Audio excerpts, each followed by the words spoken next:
Nggak bisa, memang nggak bisa. Di wilayah bidang ini nggak bisa berpikir hanya untung rugi saja.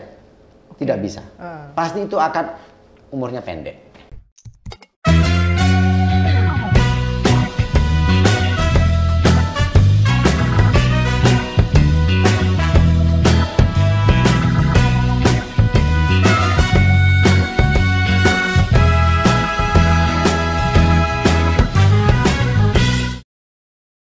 Sahabat Bentara, kembali lagi dalam podcast Bentara Budaya. Ini adalah segmen kedua, kita mengobrol dengan Mas Heri Pemat. Kita akan lanjut, Mas Heri Pemat, soal tadi kepotong sedikit aja tentang art job yang mengubah cara pandang kita soal seni, termasuk juga cara kita mengapresiasi seni gitu ya. Nah,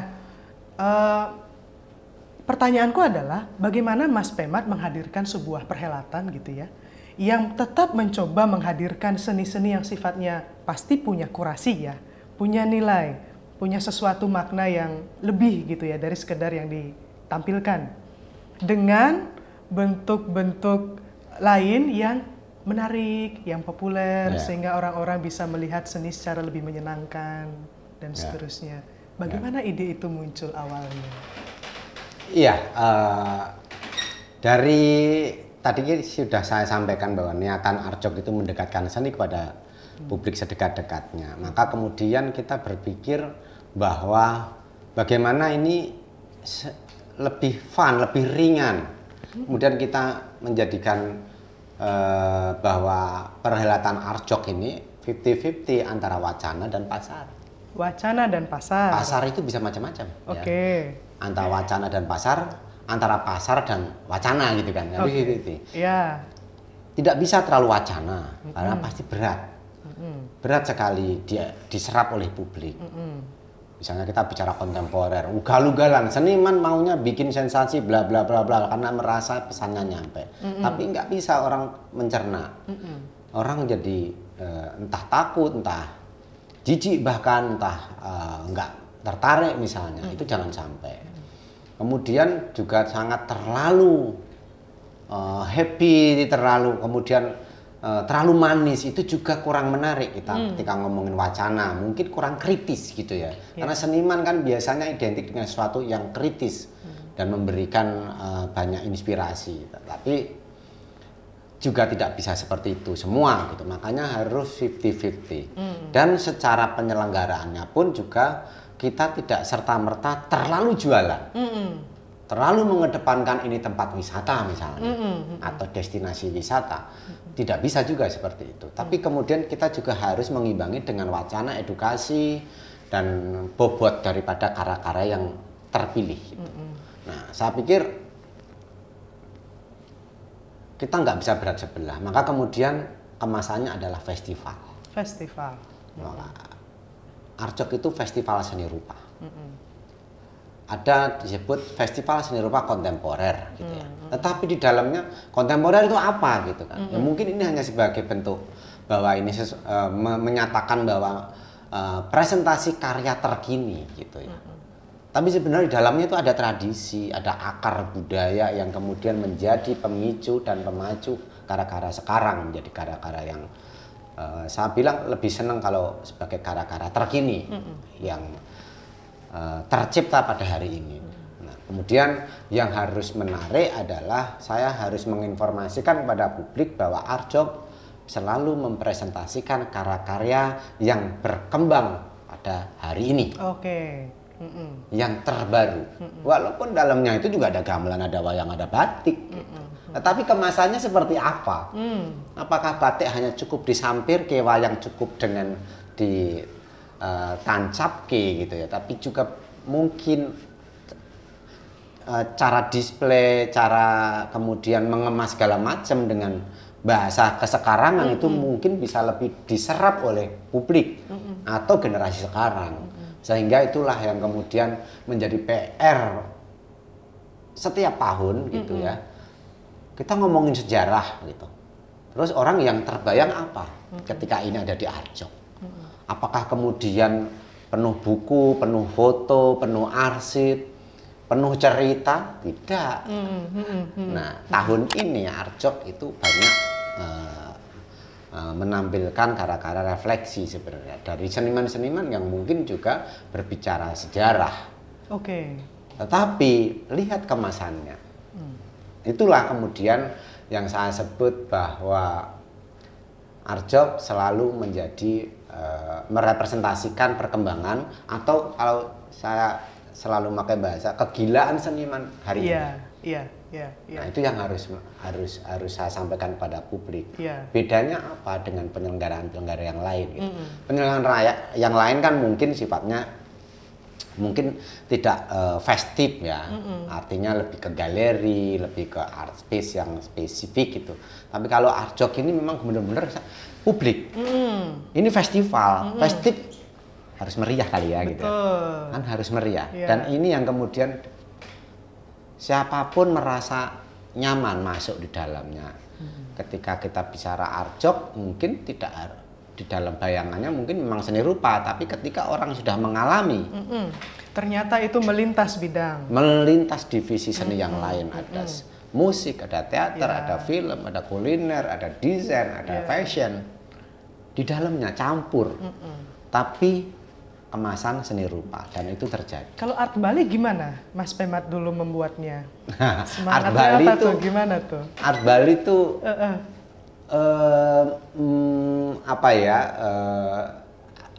sudah terlaksana selama 2 tahun. Janji saya kepada publik teman-teman seniman Bali minimal 3 tahun, tapi tiba-tiba kena pandemi. Siapapun terlibat pada saat itu.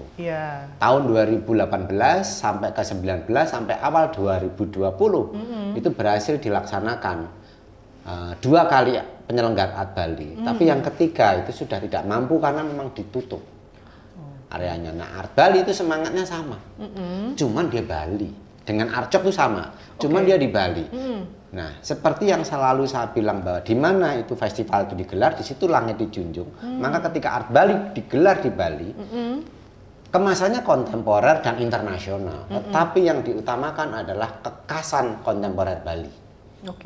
Dan itu sudah saya buktikan, dan teman-teman seniman senior di sana sudah mendukung gitu ya, dan mereka senang sekali dan berharap ini bisa sustain gitu. Menarik, Art Bali itu seperti bukan mimpi yang tertunda, tapi itu benar-benar masih berdenyut sampai hari ini. Instagram kita masih di like banyak orang juga, dan ditunggu kebangkitannya kembali. Pasti saya harus sampaikan atau yakinkan kepada teman-teman pencinta seni dan terutama juga yang ada di Bali, teman-teman seniman yang ada di Bali, tunggu kebangkitan Art Bali. Jadi Art Bali bangkit. Gitu. Tanggal mainnya, bangkitnya. Ya, saya juga menunggu partisipasi teman-teman yang ada di Bali. Karena kalian harus ikut memiliki Art Bali ini, karena saya sudah janji kepada teman-teman termasuk kawan-kawan dekat saya yang ada di sana, dan ini harus dibangkitkan lagi atau diadakan lagi, dan ini harus dimiliki oleh teman-teman seniman Bali. Gitu. Walaupun kita ini ya saya memang kemudian yang awalnya menggagas itu bersama teman saya dari Bali, Mas Aswino Aji, tapi karena tertunda, maka kemudian saya putuskan bahwa ini mati suri dulu ya. Tapi suatu saat akan bangkit dengan membawa mimpi dan harapan yang sangat besar. Artinya belajar dari 3 perhelatan yang Mas Heri Pemat buat gitu ya. Kelihatannya ketiga-tiganya itu kan punya problemnya masing-masing ya. Pasti ada. Artina tadi kita sudah singgung, Arjok dengan kisah kesuksesan pasti juga ada problematiknya. Art Bali juga. Apa yang bisa Mas tarik dari semua pengalaman itu? Apakah mungkin bentuk-bentuk seni yang sifatnya festival dihadirkan di berbagai kawasan di Indonesia? Kalau iya, apa yang perlu menjadi pertimbangan ketika kita akan menggelarnya? Ini mungkin tips ya, buat teman-teman di luar yang ingin juga buat festival, gitu Mas.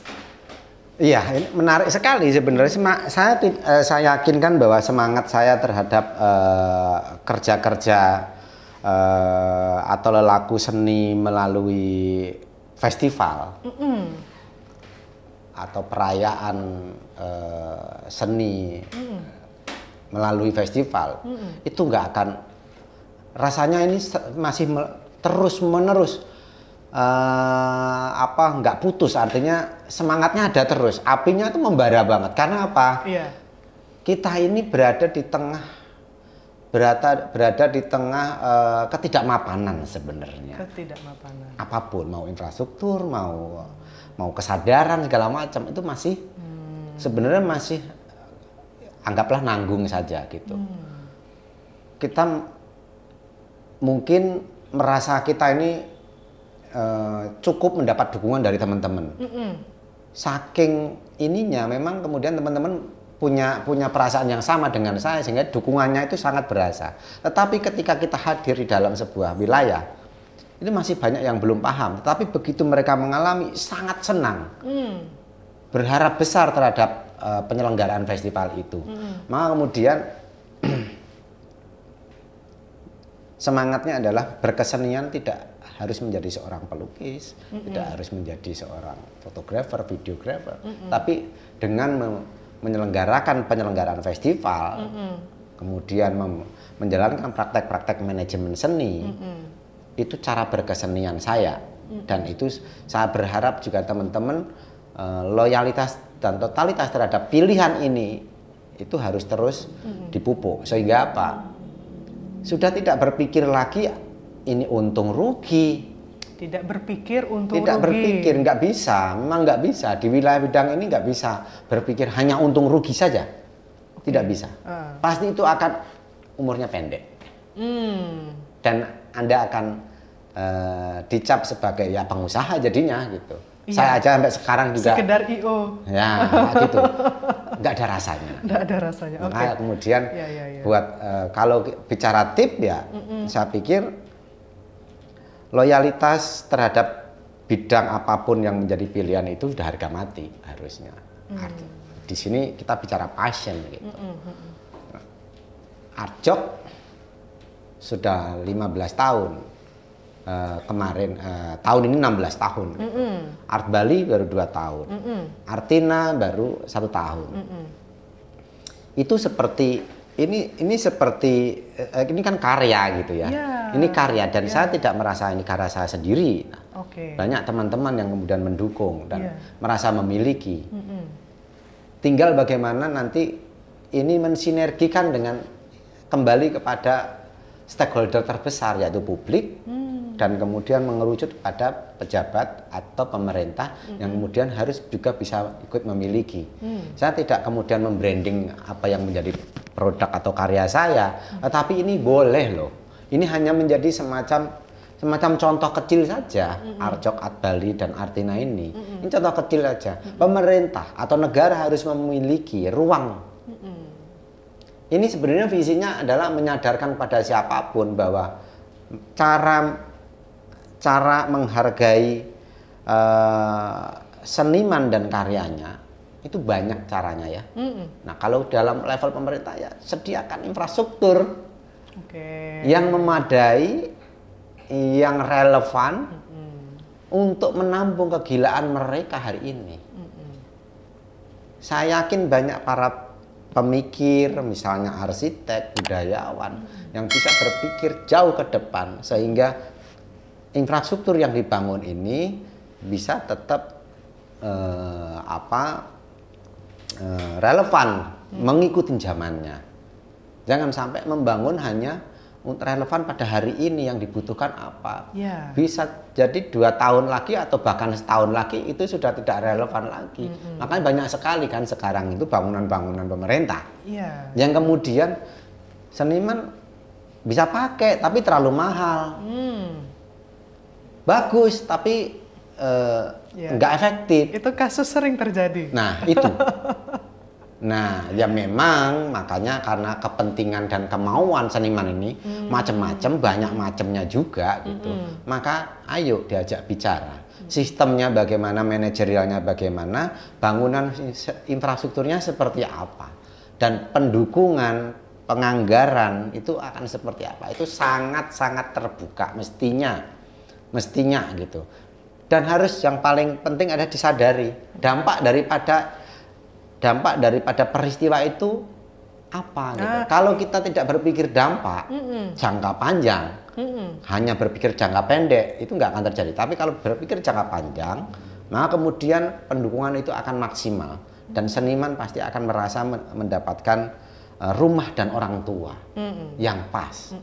Kalau enggak ya, kita kan udah baca tulisan Pak Hilmar Farid tentang investasi kebudayaan. Bisa dipahami apa tidak ini? Kalau enggak bisa dipahami, ya usaha Pak Hilmar Farid bisa sia-sia. Astaga. Benar, karena ini butuh orang yang punya frekuensi yang sama untuk memikirkan seni dan kebudayaan ini dalam jangka panjang. Namanya jangka panjang pasti bicara investasi dong. Nggak bisa untung hari ini, tapi ini kemudian menimbulkan dampak seperti Arjok aja ya. Ketika kita sudah 15 tahun, dihitung dampaknya. Baru yang dihitung dampaknya itu yang terakhir saja. Udah ketahuan kok dampaknya begitu besar. Dan dihitung bukan oleh kita, tetapi oleh lembaga riset independen gitu. Arjok saja hanya satu event. Itu dampaknya multiplier effect aja itu sudah 5,2 T dalam satu perayaan. Sementara modal Arjok berapa sih? Berapa Mas? Nggak nyampe 10 M. Nggak nyampe 10 M? Nggak nyampe. Oke. Kalau dihitung mungkin lebih secara infrastruktur yang kita punya ya. Tapi kalau secara keuangan mungkin nggak nyampe 10 M. Tapi dampaknya ke publik, ke ekosistem, ke masyarakat luas, sekitar, menggerakkan ekonomi, itu 5,2 T sekian lagi gitu. Itu yang dampak multiplier effect. Yang dampak langsung dalam 1 bulan itu 48 miliar. Itu 1 bulan. Kita berlangsung 2 bulan, kaliin 2 aja. Belum dampak dari perkembangan seni dan budaya. Belum dampak terhadap pariwisata.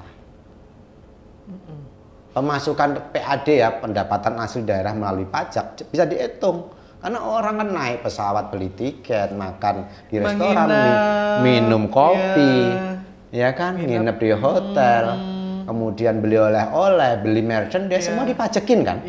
Beli tiket masuk ke titik itu dipajekin 10%. Itu masuk ke daerah. Berapa? Itu yang sebenarnya menjadi seolah-olah Kemilau Mutiara orang-orang yang ingin bikin festival, dampak. Tapi mereka kan kadang-kadang mungkin ya kurang bisa mengemas, menata kelola, itu. Atau melihat potensi-potensi yang ada di wilayahnya untuk dikembangkan menjadi festival. Gimana, Mas? Kebetulan saya ini kan ketua Jogja Festival. Jadi saya ini juga banyak menerima keluhan, masukan, bahkan saya juga banyak belajar dari mereka ketika membuat sebuah festival. Banyak sekali gagasan, ide, dan di Jogja itu gila memang. Teman-teman membuat festival itu berbagai macam. Cuman yang kemudian menjadi kendala adalah untuk jenis festival tertentu memang harus membutuhkan tempat. Tempat kadang kurang. Kebijakan, perizinan, kemudian ada tekanan pajak dan lain-lain. Itu kan buat mereka tekanan gitu kan. Karena memang mereka tidak berpikir pendapatan, tetapi mereka menggerakkan. Nah itu memang banyak sekali kendala. Maka kemudian orang yang kemudian misalnya seorang pelaku atau orang yang pengen membuat festival itu memang perlu perjuangan dulu. Iya kan. Kalau pemerintah ada anggaran langsung bisa bikin, dampaknya entahlah gitu.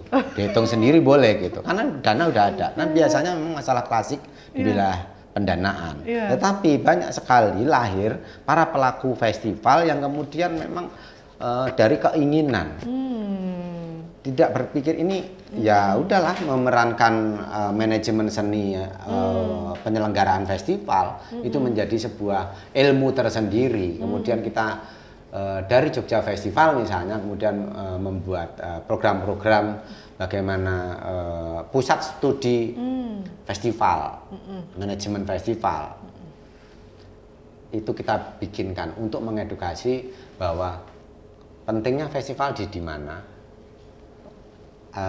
kemudian tujuannya segala macam itu semua disampaikan bahwa kita bisa menegaskan kepada publik bahwa festival itu penting. City branding melalui festival, misalnya. Gitu. Ya itu tadi menggerakkan ekonomi, menggerakkan wilayah apapun melalui perayaan bersama. Ya kan? Kita itu punya ratusan festival di Jogja. Ratusan festival di Jogja. Ratusan festival. Kalau di situ setahun itu bisa 75 festival. Oh, oke. Wow. Yang aktif itu 76 festival. Yang aktif. Yang sustain. Setiap tahun ada, 2 tahun sekali juga ada. Itu ada 76 festival. Nah, kalau kita menjumlahkan yang kadang ada, kadang tidak, itu belum termasuk. Itu jumlahnya itu bisa lebih dari 400 festival Jogja punya. Oke, luar biasa ya. Ini luar biasa. Jadi, lebih dari apa-apa di tahun. festival kan. Dan itu menggerakkan ekonomi. Kita mau melihat festival yang paling tinggi sampai festival yang paling rendah, festival yang paling ringan sampai festival yang paling berat itu ada di Jogja. Tapi kita tidak pernah berbicara bahwa Yogyakarta kota festival, kita nggak perlu lagi, biar di tempat-tempat lain. Bisa membranding, misalnya Banyuwangi membranding itu, tapi kita lihat gitu. Festivalnya seperti apa, kualitasnya seperti apa, sustainable-nya juga harus kita lihat gitu. Kalau Jogja itu seperti kebutuhan. Festival menjadi kebutuhan. Kita tahan dulu, ini menarik ngomongin soal Jogja, semarak berkesenian di Jogja, dunia festival di Jogja. Teman-teman jangan kemana-mana, kita akan lanjut obrolan bersama Mas Heri Pemat di segmen ketiga. Ya saya pantas lah masuk isi pertama sekali, baru daftar aja saya udah lari, udah kabur. Sudah mau tes aja udah kabur, saya nggak masih takut melihat orang-orang seperti ini. Tapi saya pengen, nggak kuat lah intinya. Lihat orang kayak gini gitu, tapi kayak gini tuh masih gimana? takut, gondrong, karena nggak punya temen, jadi takut. Jangan lupa like, komen, share, dan subscribe channel Bentara Budaya